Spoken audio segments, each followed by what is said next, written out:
everyone, Melanie Minshinger here, illustrator for Gina K Designs. Today I have a new project for you with my newest two sets from Gina K Designs, Bold Flowers and Beautiful Baskets. Bold Flowers sold out as of yesterday, right after our release, so thank you so much for your support of that. But Beautiful Baskets is back in stock, and so I want to show you how you can use these sets together or how they work separately. I want to make this basket card, and you can use just the large blooms, just the small blooms that coordinate in the Beautiful Basket set, or you can mix them together. So I'm behind on showing you Beautiful Baskets, so today we're going to color this pretty basket and then show you how to put some blooms in there with the rolling technique that I mentioned in our release party live that everybody was asking about.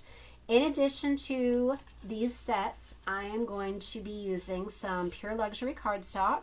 So I have got some white, so a scrap for my die cuts, a piece for the focal point, some of the black onyx, and then some of the plum punch. Changing up the colors a little bit because I want to show you more of a contrast than the powder blue and the lilac that I used on that particular card, or the wild wisteria, excuse me. So the inks that I'm going to use today, I've got some of the cubes, and I really like these for the direct stamp technique of rolling because you can just tap the edges of your stamp and you have a lot more control sometimes than holding a big pad. I'll show you a couple different ways to do it. But we're using the medium orchid and the plum punch, and that plum punch coordinates with the cardstock I just showed you. For my stamping, I'm going to use the jet black amalgam ink, and I've got my heat gun handy just to heat it up a little bit to make sure that it is completely dry before I do my coloring with my alcohol markers. Today I'm just using some Spectrum Noir markers that I grabbed, so I've got a bluish gray, the BGR1, for creating that shadow underneath my basket, and then kind of a wheat and a brown color if you don't have these specific ones. I'm using EB2 and EB6, and we're going to do some tip-to-tip coloring to show you how easily you can blend those two shades of yellow browns together to really make the basket look dimensional and curved. I have got some small blocks for the little flower stamps. I just like using acrylic blocks when I'm going to be turning a stamp and stamping it several times rather than the MISTI, but I do really like having the MISTI for getting all of the detail in that basket. I've got some of the Connect glue here, and then I'm out of my foam squares that I like to use from Gina K for popping up my dimensional elements, so I've just got some backup foam tape that's adhesive and some scissors for cutting that. I think that's everything I'm using, so let's just begin with getting our basket stamped and colored. So I'm going to move these sets aside, and I'll keep this up here to show you where we're going with our coloring. So I'm going to place my negative piece of the scrap paper that I cut my basket out of into the MISTI, and it's just going to go right in that hole. So we're going to take that stamp. So this is one of just the 3 baskets that we have in this set, and I think this is my favorite one in the set to color. So we're just going to place it right into that hole there. Okay, and I'm going to ink this up with my jet black ink. Place this inside.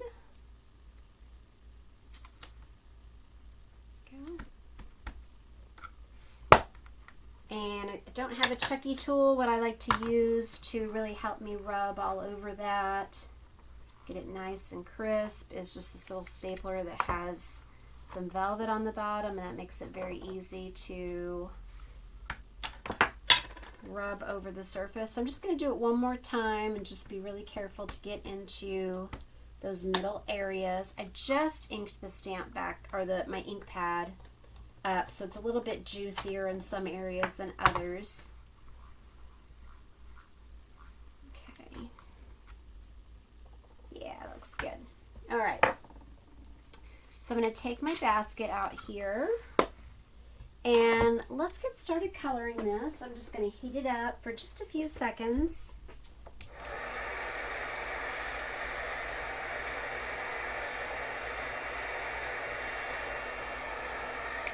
Because even though the amalgam ink is suited for alcohol marker coloring, when it's very humid here in Texas, I just noticed that sometimes my outline wants to blend a little bit. So the Spectrum Noir markers have both a bullet tip and a chisel tip. Because I'm doing a really large area here, I am going over the basket first just with my chisel tip so I can fill it in very quickly. And then the bullet tip is really nice for those little tight areas or when you're doing that tip to tip coloring, so you can be really precise. So this technique only works with alcohol markers. You don't want to use a water-based marker and pull darker inks onto your lighter ones, but you can do that with any alcohol marker, whether it's Copic, Spectrum Noir, Arteza. I like and use them all, so it's just kind of whatever I happen to grab or I think are going to be the colors that are going to work best for my project. So the hand that I color with is going to be my, hang on, I think I switched up my little caps earlier. Let me make sure I know which is which. Okay, so this is the lighter one, and I put the cap on the wrong marker. Okay, so here is my lighter marker, the EB2.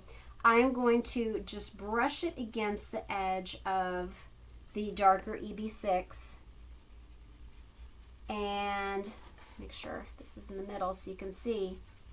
And so the longer you color with it, as you work up, you start at the bottom where it's darkest, it's just going to fade right out. So it's very forgiving, and you can decide when you have it as dark as you want. You can do this with the chisel tip too.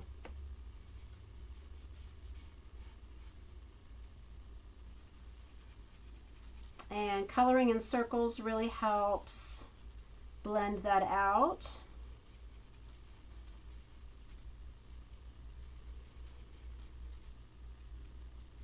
So I'm just doing each section here at the bottom.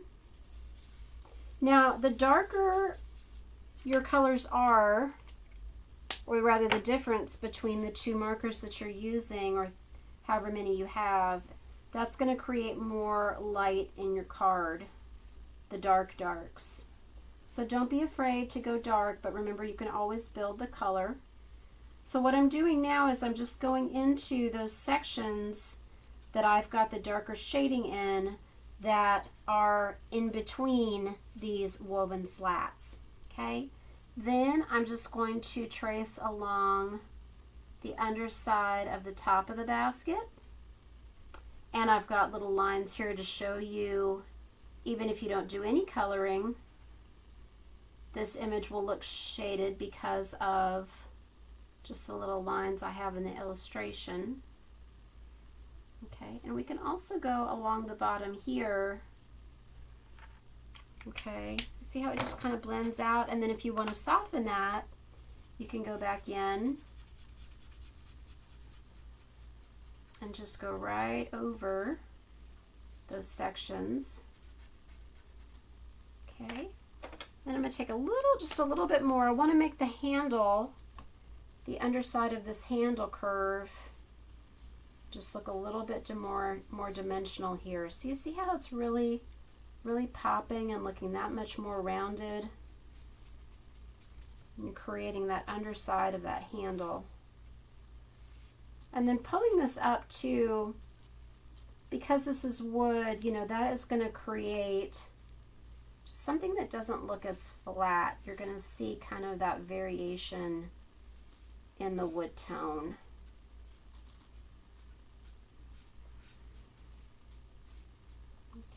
And it's done whenever you think it's done. Put just a little bit over here on this side.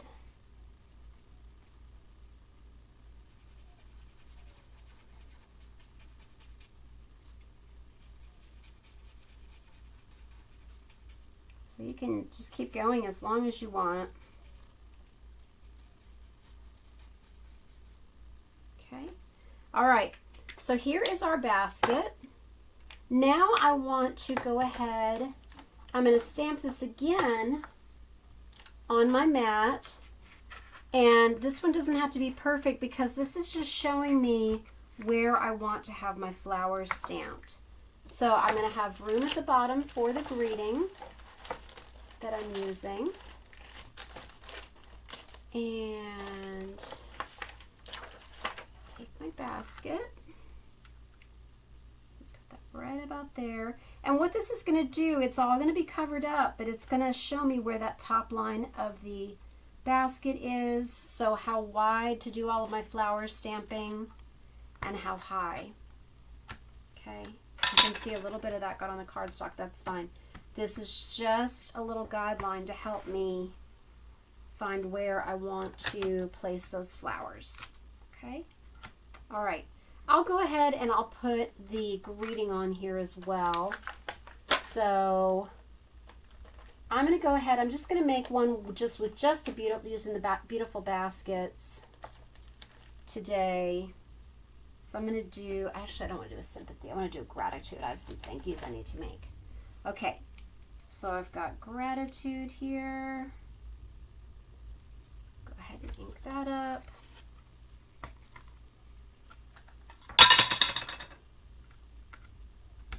Okay.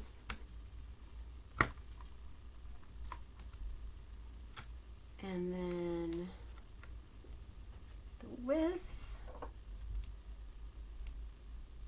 And I love how you can have these separate, so you can stack it or stagger it or put it in a straight line. So pardon my head if I'm getting in the way. I'm just want to make sure that I have these straight. Okay. Do it one more time.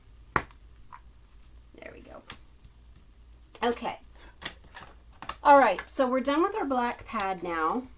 And I want to go ahead, I'm going to keep this in the Misty because I really like the cushion that we have underneath this for doing any kind of bold stamping. All right, so I'm just going to keep this just right here in the middle, but I'm going to use my smaller blocks for stamping in these flowers. So I just wanted to show you, you'll have more of a contrast and see that glow more. So see that beautiful kind of fuchsia color. So this is medium orchid, okay?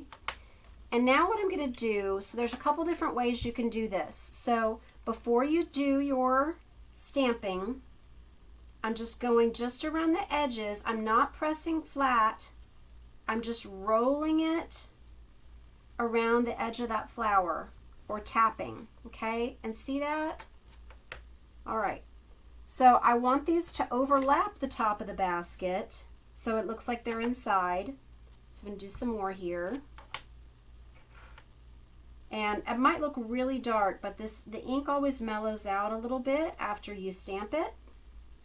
And I just love how this kind of looks like little petunias or pansies. And then I'm going to go in and I want to have some of the larger blooms as well. Oh, I forgot that I need a green. Okay, so let me grab, I'm going to grab the light spruce and my grass green for these leaves. So I like to go back and forth between my leaves just so that I make sure that I have room for everything that I want to put on here. All right, so let me go in. And you can roll, I like to roll just the underside of the leaf or the bottom of the leaf. Okay, so you can have your stamp face up and you can go down on it with the darker color. You can also stamp these off if you want. See how light that gets. It's pretty light. Okay, so I'm going to do just ink, mush it down.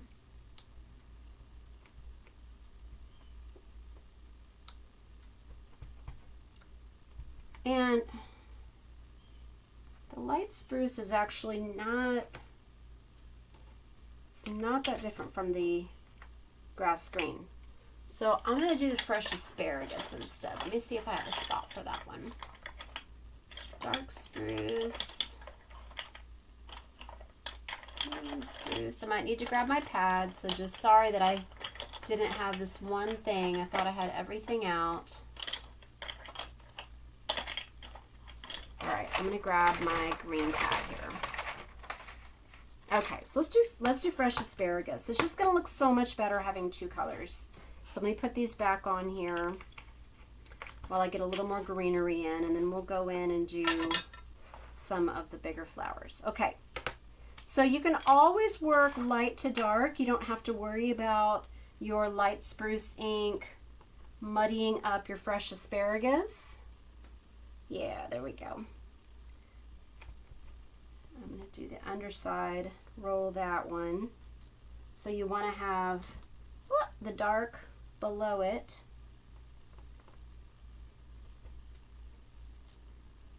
Put one right there where I dropped it. So you just want to try to make your shadows be consistent.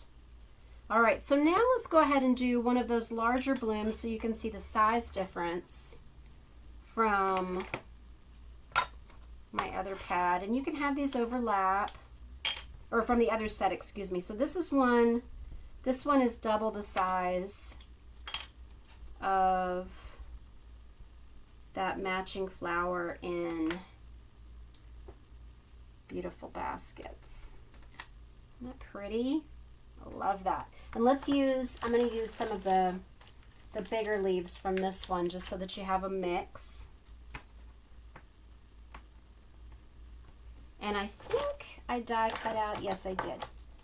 I die cut a few of these flowers so that you could pop some of those up. So I'm going to do a bigger leaf now. Just the underside of that with that darker green. I'm so glad I don't have to worry about dropping that. Put one right here. It's just, I think it's so fun building up bouquets with stamps.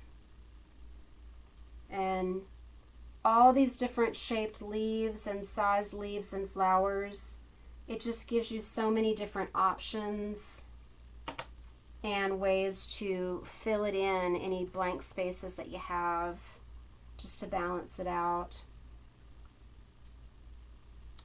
Okay. But now let's go ahead and we're just going to do just these die cuts here. You could do this with the leaves as well if you wanted. All right, so we're going to do first medium orchid, and so you can roll it with your cube face up, but you have a little more control, I think, if you've got the stamp facing up and you hold the pad. All right, so let me get this so it's lined up on the die cut. Okay, so you can have that one hanging out. And then that smaller one, where did I just put it? Just going back and forth between these two sets and making sure I have them together. Okay, so here's that smaller one. And you might have the little stamp cube, ink cube, or pad holder that holds your pad in. I don't have that though. Okay, I'm gonna put one over here. And if you don't like how these look overlapping, you can mask or you can do more die cuts, but just for the sake of time, I just wanted to have a couple. Okay, so this is gonna go on just like that. And keep in mind, you're not gonna have this completely filled. You're gonna see through to the background. So that is totally okay. You don't have to have every little space filled in. So I am gonna adhere my basket and my bloom with some foam.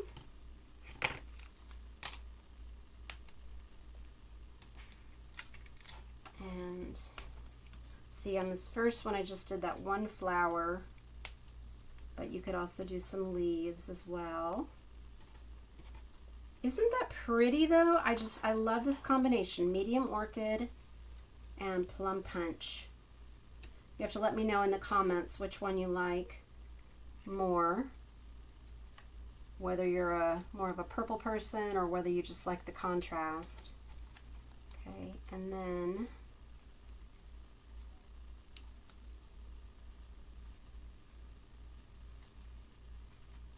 So pretty. Okay. Oh, and I almost forgot. So, and I kind of wish I had done this before I did here my basket, but that's okay. I have a little room to play around. So I forgot to color my shadow. So on this one, I did that before I adhered it, but I do have room. And this is a little bit lighter than what I think I used on the card. All right, so I think I'm going to do that tip-to-tip coloring again with another gray. So this one is very dark. So let me grab just some scratch paper here and make sure. So this one is BGR4, BGR1. Yeah. Okay, so I'm going to do that. Just going to pick up just a little bit of that color and just swirl it around. Yeah, that's great. So same thing, the darker your shadow looks, the brighter your light source seems to be. So don't be afraid to make your shadows too dark. And with this tip-to-tip coloring, you have a lot of control of being able to blend that out. And that looks really realistic for shadows because they're always darkest just next to the object, and then it fades out the farther you get away. So then I'm just going to take my Connect glue, and a little clumsy today. I have so much stuff beyond the perimeter of, come on, sticking a little bit, where you see in my camera today. Just made about 10 things, no, more like 12 things for the release. Okay. And let's center this on here.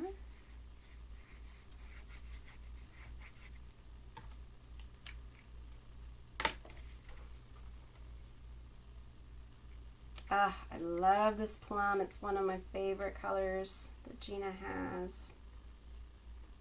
Just noticed one little spot I got on there. Let me see if I have my sand eraser. I do not. Ignore that one little spot. I'm going to get that out though. Post that picture. All right, so let me know in the comments. Also, keep thinking about it now that I have this out. You can use these tiny flowers from Beautiful Baskets to create a little logo for the back of your card. Maybe do just a couple. Oh, didn't get that inked up all the way.